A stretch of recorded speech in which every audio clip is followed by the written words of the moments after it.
কারখানা থেকে বিষাক্ত অ্যামোনিয়া গ্যাস লিকের ঘটনায় আতঙ্ক ছড়ালো নৈহাটির রাজেন্দ্রনগর এলাকায়। অসুস্থ এলাকার অনেকেই।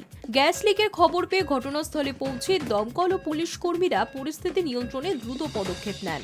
এলাকাবাসীদের অভিযোগ, রবিবার রাত থেকেই রাজেন্দ্রনগরের বরফ তৈরির কারখানাটি থেকে গ্যাস লিক হচ্ছিল।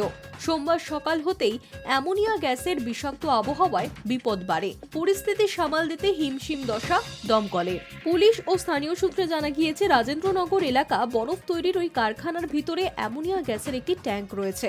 রবিবার গভীর রাতে কোনোভাবেই সেই ট্যাঙ্ক ছিদ্র দিয়ে বিষাক্ত গ্যাস বের হতে থাকে। ক্রমেই অ্যামোনিয়ার বিষ গোটা এলাকায় ছড়িয়ে পড়ে। রাতে ঘুমের মধ্যেই বাসিন্দাদের শিয়রে উপস্থিত হয় বিপদ। অ্যামোনিয়ার ঝাঁঝালো গন্ধে বাসিন্দাদের ঘুম ভেঙে যায়।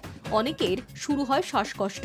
রাত দুপুরেই এলাকায় আতঙ্ক ছড়িয়ে পড়ে। ঝাঁঝালো গন্ধে শ্বাসকষ্ট থেকে মুক্তি পেতে অনেকে ভিজে কাপড় নাকে মুখে দেন, অনেকে পরেন মাস্ক।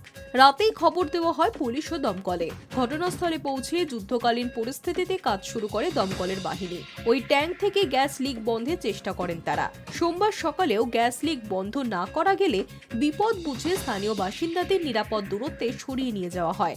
অসুস্থ কয়েকজনকে নৈহাটি স্টেট জেনারেল হাসপাতালে ভর্তি করানো হয়েছে। পুলিশ গোটা এলাকা ঘিরে রেখেছে। ট্যাঙ্ক থেকে গ্যাস লিক বন্ধে আপ্রাণ চেষ্টা করছেন দমকলের কর্মীরা।